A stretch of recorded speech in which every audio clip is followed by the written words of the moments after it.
Ардакүрең бақа айғырды соңына ертті. Сөйтіп, екеуі жол ұтты. Жол апшысын қуырған қос атты біраз күннен соң аягөзге еңкейді. Көз салып еді, қой жайылған беткейді көріп қалды. Жақындап келгенде қой жайып жүрген Тазшаны көрді. Кім екен деп қос атты әлгіге көңіл бөлді. Бұл кімнің қойы деп сұрады. Сөйтіп тұрғанда ойда жоқта қауіп төнді. Айналайын-ау, әуелі қай ауылдың қойы деп сұрайсың ғой. Сен қай жақта жүрсің? Ей, Айбас, деді Тазша жабыса кетіп. Баққаным Қарабайдың қойы, Баянның қозы дегенге бұзылмайды ойы. Талшы бұқтай бұралып бойы, шын танымай жүрсің бе, ей Айбас? Қозы мен Айбас шошып кетті. Ертеңгі күні Қарабай мен Қодар екеуінің келгенін білсе, ойлап келген ісінің бәрі саудасы бітті. Сондықтан да соңынан қуған Тазшаны адастырып өлтірді. Құдайдан сұрап боран соқтырып, жердің жүзіне қара түнек төндірді. Мына дүлей дүниені көріп, Қарабай қызы Баянды шақырып, малым қырылып қалама деп алдынан шығуға көндіріп, Баян, бал қаймақты алшы. Мынау күн сондай қатты боран болды. Шырағым, қой алдынан баршы, деді. Қарабайдың тірлігіне аса риза емес қызы Баян сұлу тілін безеп қалды. Әке, сіз биік тау, біз бір шынар, көрмекке қозынеке болдым іңкәр. Әкеке өзіңізбен бір жүрмесек, ноғайдың бозбаласы мазақ қылар, деді. Боранды ықтап, қойға жақындап келгенде, күн ашылып, боран қойып, күн тып-тынық бола қалды.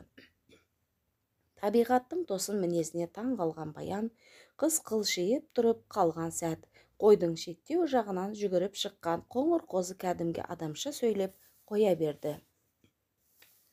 Сүйінші, әпке, сүйінші, сұраған мен бірінші. Ардакүрең ат мініп, шайқалта жүріп теңселді. Сені сағынған жездемді көрдім. Жанында екеуінің махаббатыңа табынған бақа айғыры мен Айбас жүр. Әзілім емес, бек шыным, қуаныштың артығы жоқ, тектінің, деді жануар құлтыраңдап.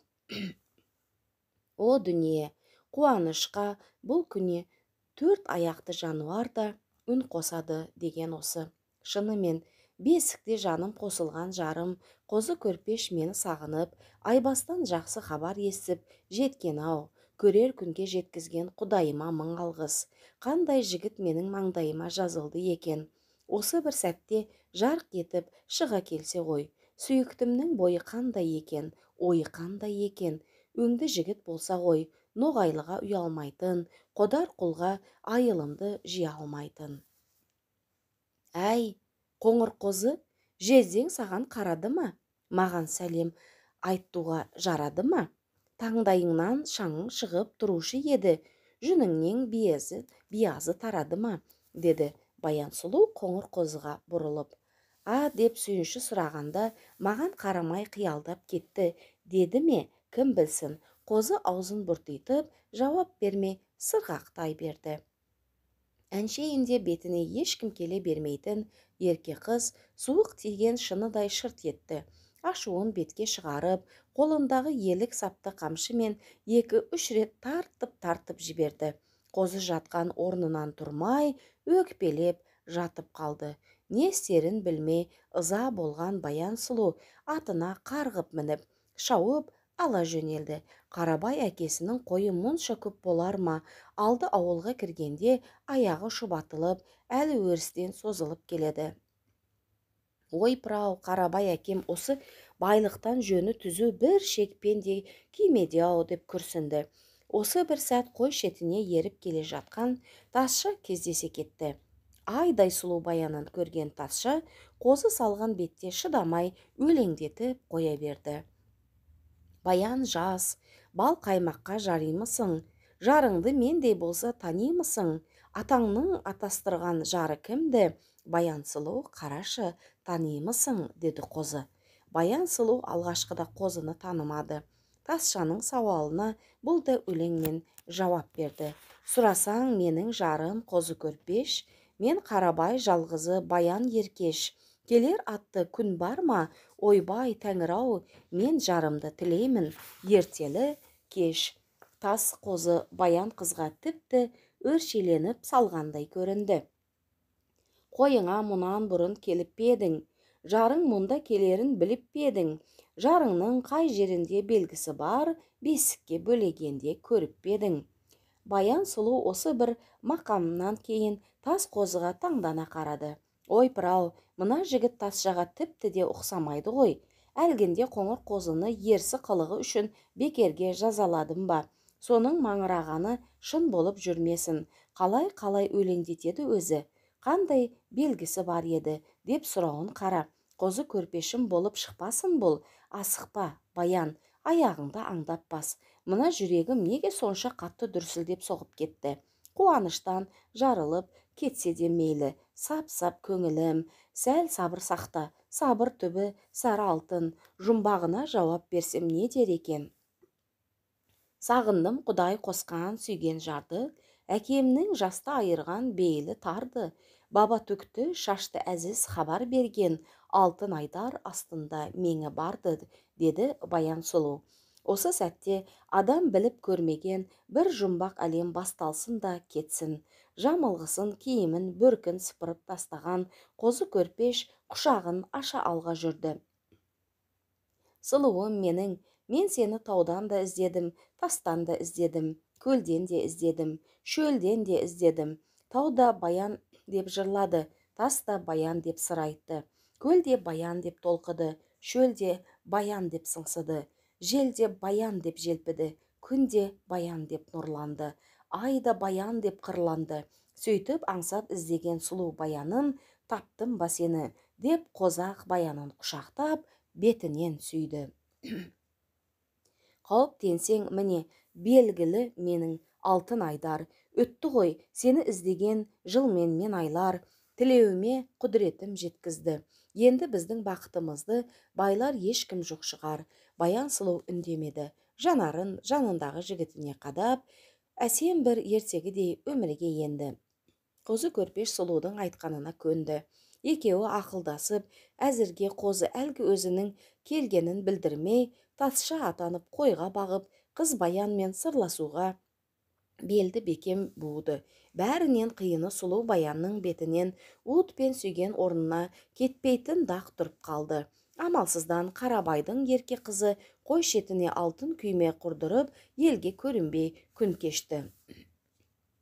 Әлқисса, сөйтіп қозы осыдан бастап тасша кейпіне түсіп, Қарабайдың қойын бағып, кейіннен жылқышысы болып, Баянмен сөйлесіп, сырласып, оны еліне алып кетудің орайын күтті.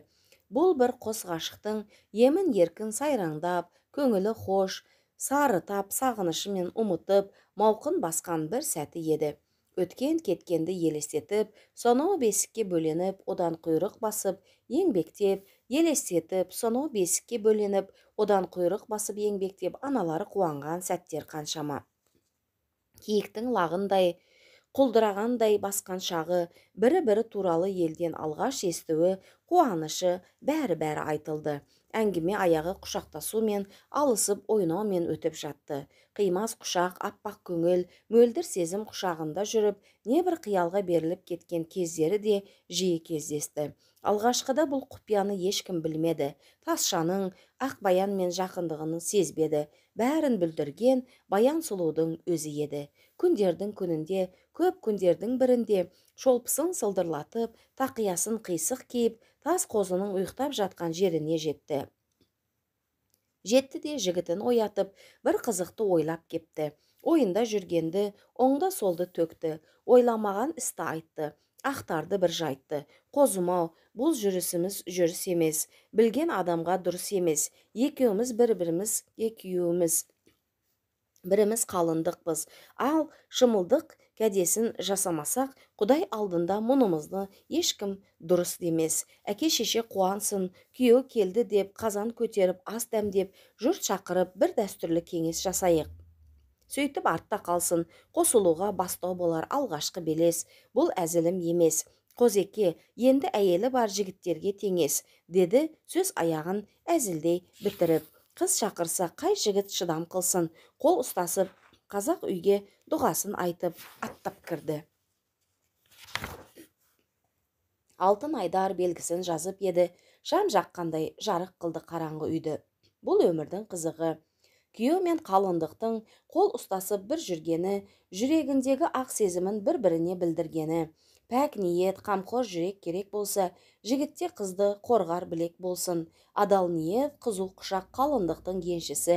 Екеуінің ақ жүзі нұр боп жанып, жарқырап ақ шымылдық ішінде екеуі әзілдесіп жатты. Бетіне жарық сәуле түсіп, Қаракөз оянып кетті. Қаракөз жастардың сөзін естіп, басын көтерді. Әйел деген ана ғой, шын көңілі мен қозыны танып, тұнжырап, шырағым, қашан келдің күн батыстан? Анаң жұртың аман ба? Жарыңа кім көрінген ғашық боп жүр? Ұзатып алып кетші, тым алысқа. Қой бағып, қорлық көріп жүрсің, білем, көңілің жақсы жүрсің, жылқы бақшы, деді. Анаңның көңілі қызында, Қарабайдың ойы қырымда. Қодар дегенге 90 құлу мен мал бақтырды. Баяныңды бермек сол бағымның құнына. Жан ана, мені де бұл әуре сарсаң ойландырып тұр. Баянды да көп ішінде жалғыз қалғаны толғандырып жүр. Күн шығар, таң атар нұрланып, қол ұстасып жер шетіне кетерміз, деді Қозы Көрпеш. Өз теңіне қосылғандардың арманы бар ма? Бірақ не дерсің мынау жалғанға? Бақытты өмір сүрсеңдер деймін. Сонда ғана орындалар мен үшін асыл арманда, деді Қаракөз үһілеп. Қозы енесі Қаракөздің айтқанын орындап, ертеңіне-ақ ардакүреңіне мінді. Жанына бақайғыр мен айбас құл ерді. Қарабайдың жылқысын қайдасың деп екеуі ауылдан шығып, шапқын желіспен жылқы шетіне енді. Қос аттына қырымнан байқаған Қодар жаны ауырып, қабағы түйіліп, атына мініп қарсы жүрді. Екеуінің берген сәлемін алды. Сонан соң жер астынан шыққандай гүрілдеп, екеуін жауапқа салды. Ай құлдар, ауыл жақтан келіпсіңдер, Баянның сәлемін айт Қодарыңа, деді ол. Сөйтті де ыңылдап өлеңдете бастады. Алты құлаш ала айғыр мінген атым. Естіп іңкәр болдым қыздың даңқын. Ауыл жақтан келіпсің екі тазша, қандай сәлем тапсырды біздің қатын, деді Қодар гүжілдеп, Қозы мен Айбас уәделесіп алғандай. Қодеке, қыз шіркін не десін? Ай қызбен таңсық мейіз жесіп, Баянның талдай бойы өсіп отыр. Қодар деген сен болсаң сәлем, деді. Тірі болса тез келсін десіп отыр, деді Қозы өп өтірік. Бұл сөзді Айбас ары қарай іліп әкетіп. Қодекау, ай қыз таңсық бір мейіз жесіп отыр. Баян шашын тарқатып өсіп отыр. Өзімнің Құдай қосқан жарым келді, шұнақ қол, аулақ жүрсін десіп отыр, деді ол. Қодар алғашқыда қыз сәлеміне риза болып, марқайып қалған еді. Айбастың сөзінен кейін түсінен шошынғандай селк етті. Не дейді? Сұлу қатын? Кім екен сонша ол? Пірі адар, қыз қызығатын, деді Қодар гүжілдеп. Құдай қосқан жары десе, Қозы Көрпеш болғаны ғой, деді Қозы әдейі. Түрі бар шығар, қыз қызығатын, деді Айбар Қодардың онан сайын шамына тиіп. Қодар сол бойда жылқыдан 8 нөкер ертіп, ауылға аттанған. Тұла бойы дірілдеп, жер дүниені тұлақтай тырылдап, елді әуре сарсаңға салды. Алданғанға көнбейтін шығар, Қодар мырза, жылқы баққаныма Қарабай риза. Осыдан жалған сөйлесіп көрсең, жүрегінде түгі болса, деп ақырды ол. Баянға ғашық екенімді Құдай біледі. Қозының қызға бесік күйеу болғаны да іште жүр еді. Қозы мен Баян Құдай сүйіп қосылды деген не сөз? Қодардың емес еді тілегі. Ішіндегі кегін Қодар көбірлеп жүріп жалғастырды. Сөйтті де ала айғырға қамшы басып, ауылға қарай құйыңдатып жөнелді. Қарабайдың басына қамшы үйіріп, ортасына түсірмек. 90 құлдың бір төбе, Қодардың бір төбе екені мал иесі Қарабай да біледі. Іздегенге сұраған, Қодар ен даланың шаңын үйіріп, жерді тебінгендей аспанды тұлақтай етіп келе жатып, сонадайда түйе жайып жүрген Қарабайды көрді. Ашу дұшпан, ақыл дос деп өзі де ойланып қалды. ертеңгі күні қайын атам атанса бетіне қалай қарармын деп екпінін азайтып, ашуын тежеп Қарабайға жақындап барды. Ау қареке, пейілің жаман, өзің сараң, өстіп жүре беремін бе, көп жылқыңды бақсам да күнім қараң, дейді бергенді түлкі мінез келешек атасы Қарабай бірден. Ау қодар, елдің жаман сөзін естіп келе жатқан сияқтысың. Рас, ер жігітке сұлу қыз алусын. Қорықпа, шаш бауының шашағы қырық бір тарам баяным алтын күйме ішінде отыр. Қодеке, сен тұрғанда қызымды ешкімге бермеймін. Үндемей жылқыңды бақ, Қодар батыр, деп Қарабай ел сөзінің қызыл өсек екенін айтып, жұбатып, сылап сипап Қодар қолды малды ауылға шығарып салды.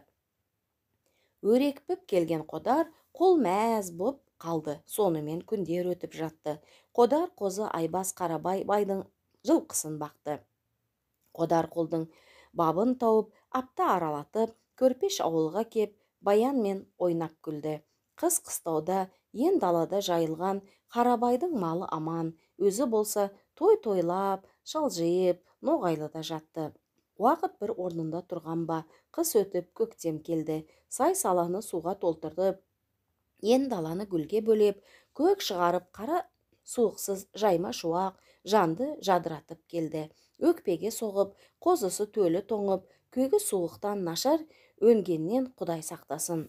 Онсыз да қыс бойы қыз баянды ойлап, сағынып, сарғайған Қодар ауылға жылқысын айдап, өктем енді. Қозы да Қодармен жылқы айдасып, аттай желді. Қарабайдың жылқыларының басы, Қодар баянның жерік асы, қымыз дайындау үшін ауылды бие байлауға кірісті. Жылқышылардың ішінен қозын таңдап, желі қақ тындыр деді бір істі. Онсыз да Қодардың бар ісі қозының жанын жаралап, кегін толтырып, қызғаныш оятып жүрген шақта, қанша шыдамды болса да, қозы бір істі бастамақты білгізді. Қодардың берген ағаш қазықтарын лақтырып жіберіп, ұста соққан темір қазықтарды қолымен жерге кіргізді. Мұны көріп Қодардың арқасы қозып кетті. Қызғаныштан жүрегі тыз-тыз етті. Аусар Қодар өзгені менсінбейтін, не болса да күш сынасар бір сәт жетті. Әу әлі Жаппар, байқайсың ба, мына тас қиын екен. Темір қазықты жерге кіргізді, күші болар бекем. Аударысып көрісіп, күш сынайын, әлде қорқып жүрме менен бетер, деп қозыға тиісе сөйледі. Әдетте ауыздан шыққан сөз көпті күлдіреді, немесе бір нәрсе бүлдіреді. Сол айтпақшы, қозы ер жігітті намыс билемейді ме? Қысыр емген телі торы тайға мініп ортаға шықты. Қодар құл ат дегізген тартсын ба, ноғайлыдағы ол да бір мықты. Ай тасша, мынауың не тай мінгенің, осы мамиға қорытып көп білгенің, тайыңмен сүйреп кетіп жүрермін, қызық шығар мына жұрттың күлдіргенің, деп барқырай күлді. Қодар мырза, піспей жатып қолдық деме деуші еді, аналарым. Жығылсам жер көтерер паналармын, деді қозы. Осы бір сәтте алтын күйме ішінде отырған сұлу баян қозы мен Қодардың не дескенін естіп, тесіктен көз тастап, болашақ жарының бағын тілеп отыр еді. Ел жиналып, мәре сәре, оның үстіне Қодар ноғайлының батыры, қара күштің иесі, елі менен 90 құл жан күйері. Қозы болса бейтаныс, әлде қайдан келіп, Қарабайдың жылқысын баққан құл. Айбас қана түсін түстеп, көп сырласқан білері. Күш атасын танымайдының кері, мұндайда қазақ атаулы өзі белдесерде қызынып, бір-біріне тіресіп, уран шақырып, есі шығып қалмаушы ма? Ала атпен жақындап келген Қодар тай үстіндегі қозыға немқұрайлы қолын ұсынды. Қодеке, тарт, деді қозы да Қодарға сұраулы. Ел дулап салды. Өзін атматы мен тай-тайы мен сүйреп әкетші, деді бірі. Есіктен келіп төр менікі деп есекке мінген сартқа ұқсауын, бірақ елдің сөзі алға жүрмей тоқтап қалды. Ел ішінен кейбіреулер намыстанып, Қодарды ішінен боқтап салды. Өйткені Қодар мырза қанша тырысса да тел торы тай мінген қозының орнына қозғалта алмады.